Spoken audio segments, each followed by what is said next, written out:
যে খবরের দিকে নজর রাখবো, যাদবপুর লোকসভা কেন্দ্রের বিজেপি প্রার্থী অনির্বাণ গাঙ্গুলি জেলা শাসক কার্যালয়ে মনোনয়নপত্র জমা দিতে আসলেন।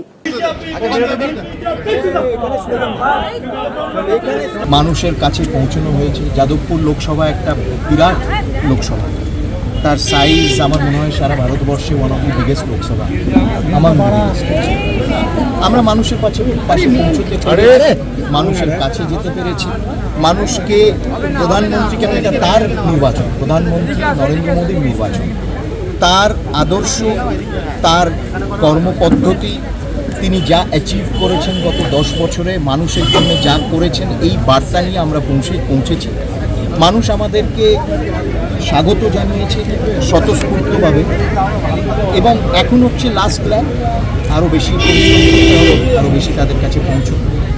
যাদবপুর লোকসভায় সায়নী ঘোষ তৃণমূল কংগ্রেস থেকে জিতবে, কিন্তু কতটা মার্জিনে জিতবে ভালো সেটা এখন তারা অঙ্ক করছে। ভালো, তারা অঙ্ক কষুক। মানে অঙ্ক তো, ইলেকশন তো একটা ভোটের অঙ্কও হয়। ভালো, না দেখুন, কথাটা হচ্ছে যে এই ধরনের ব্যবস্থা হওয়া উচিত না। আমি আমার লিগ্যাল টিমের সাথে কনসাল্ট করতে দেখি কালকে কী পদক্ষেপ নেওয়া। এই ধরনের ব্যবস্থা সবার জন্য সমান ব্যবস্থা থাকা উচিত। এখান থেকে কেউ বেরিয়ে তার মনে হলো সে প্রেস কনফারেন্স করবে, এখানে দাঁড়িয়ে সন্দেশ খালি নিয়ে বানিয়ে দেবে এবং অন্যান্য ক্যান্ডিডেটরা আটকে থাকবে, কেন্দ্রীয় মন্ত্রী আটকে থাকবে, এটা কোথাকার সিস্টেম, কোথাকার নিয়ম? ব্যুরো রিপোর্ট, পিবি বার্তা।